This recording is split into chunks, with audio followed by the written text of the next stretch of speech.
Ano ang tawag sa taong paiba-iba ang sinasabi?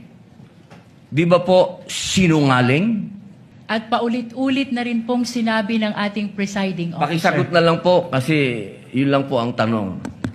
Mr. Presiding Officer, isang simpleng tanong lang po. Ito po ay ipresenta sa impeachment court bilang bahagi ng Presiding testimonya Officer, ng witness. hindi pa din po sinasagot ang... Lead prosecutor, the response, it's not responsive to the question of Senator Judge Padilla. Umani ng samot-saring komento sa social media ang tila pagsupalpal ng bagitong senador judge na si Robin Padilla dito kay Congresswoman Luis Tro matapos hindi niya masagot ang napakasimpleng tanong. Ayon kay Padilla, anong tawag sa taong paiba-iba ang sinasabi? Di po ba sinungaling? Pero hindi ito diretsang nasagot ni Luis Tro, sa halip ay nagpaikot-ikot pa siya sa kanyang testimonya. Bagay na sinigundahan ito ni Presiding Judge Senator Chis Escudero. Eto, panuorin natin ang naging banatan kahapon sa pagitan ng defense team at prosecutor team sa patuloy na ginagawang impeachment hearing kay Vice President Sara Duterte. Ano ang tawag sa taong paiba-iba ang sinasabi? Di ba po sinungaling? May I answer, Your Honor? Opo. Kagaya po ng aking binigyang linaw kanina at paulit-ulit na rin pong sinabi ng ating presiding officer. Pakisagot na lang po kasi yun lang po ang tanong. Tama po ba o mali na tawaging sinungaling ang taong iba-iba ang sinasabi? I'm sorry, Your Honor, but I need to qualify my answer. Mr. Presiding Officer, isang simpleng tanong lang po. The lead prosecutor may agree or disagree or state a different characterization. I can state a different characterization if I'm asked by the good Senator Judge. You may disagree or agree with the Your statement Honor. of the Honorable Senator Judge Padilla. Feel free to say no or yes, Counsel. Kagalang-galang ng mga senator judges at sa atin pong mga nanonood na kababayan. Dahil binanggit po ng kagalang-galang na Senador Robin Padilla ang pangalan at ang affidavit ni Arturo Las Cañas, nais ko pong linawin ang kanina ko pong manifestasyon. Ito po ay ipresenta sa impeachment court bilang bahagi ng testimonya ng witness. Hindi pa din po sinasagot ang... Lead prosecutor, the response, it's not responsive to the question of Senator Judge Padilla. Allow me to, if the good Senator Judge will allow the presiding officer, pwede ba nating sabihin, lead prosecutor, na ang testigong pabago-bago ang kanyang testimonya sa magkakaibang petsa o araw o panahon ay isang testigong hindi maaasahan? Without particular reference to Arturo Las Sa Cañas, pangkalahatan, I agree with you, Honorable Presiding Officer. Posible nagsisinungaling siya sa isa, nagsasabi ng totoo sa isa, o nagsisinungaling sa isa, nagsasabi ng totoo sa isa, hindi na natin malalaman yun. Tama po ba yan? Without particular reference to Arturo Las Cañas, I agree with you, Honorable President. I'll just move on. So any dissent against the government must be attributed to this kinetic force. Is that what you're saying? Speculative, Your Honor. Witness may answer if he knows. Depende po kung anong event. Kaya nga po ang ginagawa po ng NBI ay atin pong sinusuri lahat ng pangyayari. Kahapon po inilatag namin yung 5 batayan namin para po magkaroon tayo ng malinaw na threat assessment sa lahat po ng pangyayari. All right. Now, isn't it that Mayor Baste, that participant in that PBBM event, the rallies in Canada, and the flood control rallies, don't they have a mind of their own? Your Honor, we are objecting on the Your ground Honor. of vague. Kindly clarify the question. Your Honor, the witnesses... Kindly reform, counsel. I also did not quite get the question. Kindly reform, counsel. So are you saying that these people that I mentioned, they cannot act independently and are compelled by the kinetic force that you mentioned? That is Sino pong speculative, mga Your tao? Honor. Mayor Baste, the participant in the PBBM rally, the rallies in Canada, and the flood control rallies. Una po, there's no PBBM rally. No, sorry, PBBM event. Sorry, I stand PBBM corrected. event, yung sa Canada. Tsaka, yun nga po, alin po bang flood control? Babalik ko lang po doon, pasensya na po sir, para po mas makontextualize po nating mabuti.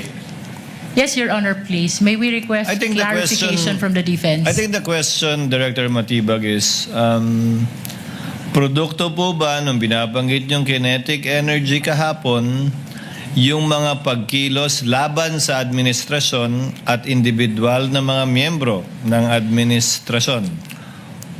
Respectfully, Your Honor, sapagkat marami pong may pagkilos po na iba-ibang grupo. Sa na nakikita po posibleng natin. hindi. May pagkilos na hindi, may pagkilos na Tama oo. po. Kaya we have to qualify, we have to treat each event independently and apply the 5-factor test that we are being applying po sa mga pangyayari po. So hindi porkit laban sa o tutol sa gobyerno o sa partikular na opisyal ng gobyerno ay ito na yung binabanggit yung kinetic kahapon. Tama po, Your Honor. Counsel may proceed. All right, my question is this. Is this kinetic force still active today or has it stopped? Malinaw po, may mga pangyayari pa rin po. And should we really stop this kinetic force or just allow it until 2028? Hindi ko po, pakiulit po. Anyway, I'll withdraw that question. Just move on to a different question. Is this kinetic force a legal concept? Ito po ay konteksto sa aming base sa aming investigasyon. Again, ibabalik ko po ron sa aming 5 naging patayan na ginagamit din po ng ibang jurisdiction para makapag-establish po ng isang threat para sa isang national threat assessment. Again, just a manifestation that it's not responsive, but I'll just move on to a different point. Your Honor, please. What is the pleasure of the lead counsel? The defense is making a side comment to the answer of the witness.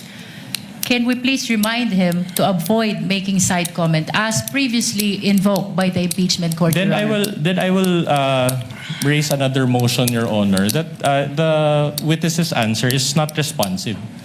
Counsels, let this not be a debate between and amongst the two parties. Let the witness answer and give his testimony. Counsel, you may proceed. All right.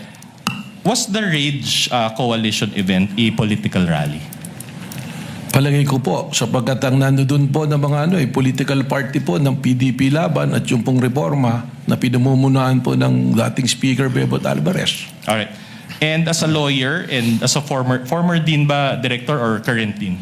Former po, Alright. So as a nag-resign na po. lawyer and a former dean, you are aware that political speech is constitutionally protected, correct? Depende po kung anong talumpati. You have to qualify. And unless we are under martial law again, Mayor Baste should be able to freely express his dissent to the government. Your Honor, that is speculative. Let the witness answer. He is competent to answer that question. Unang-una, tama naman po kayo, wala namang martial law ngayon at pwede naman pong magsalita. But the freedom of expression has limitation also. Kung ito po ay nagbabiolate na ng batas at nakakasama na sa ating bayan, ay hindi naman po ito kasama na sa freedom of expression. All right. But my question to you is this. Did he directly urge the people to overthrow the government in that rally? Ang sinabi po niya, base sa aking testimonya, ay isang ulo lang ang gusto namin, ang ulo ni Bongbong Marcos. At kung matatandaan po ninyo, ay correlated it dun sa mga dati pang mga pangyayari. Hindi lang po yung event at sinabi na yun ang aming nagbasehan base sa aming pamantayan po sa pag-assess po ng banta o ng threat po. But that was your own interpretation of what That is not only my interpretation, but is the interpretation of the new National Bureau of Investigation based on the standards that we follow, consistent to the standards All right. that we are following. Is it your interpretation that those also demonstrate destabilization efforts? Please repeat, pakiulit po, Is sir. it also the NBI's interpretation that those remarks constitute destabilization? Argumentative, Your Honor. No, if the witness can If he answer. knows, Ano pong particular na sinabi? That speech by Mayor Baste, in general. Yung pong kanyang sinabi na ang ulo lamang ni Bongbong Marcos ang kailangan namin at sabi ko nga, in correlation to the other events, applying the 5-factor standards that we have been using, which is recognized by other jurisdiction, dun po kami nagkaroon po ng konklusyon. Sorry, Director, I didn't quite get your answer. So, are you saying that that's destabilization or no destabilization? Misleading, Your Honor. No, the director hasn't answered yet. He cited the basis, but cut short of answering the question. So, is it based on the 5 pillars of your investigation, Director? Well, dun po yan, based on the 5 pillars na natin po, lumalabas po ng isa dun sa elemento ng 5 pillars, it comply po. So, Sumasagot po doon. So, meron At din. hindi po destabilisasyon, kundi banta po sa kaligtasan ng Pangulo na naging banta na rin po sa pambansang seguridad po. So you're admitting that there was no destabilization?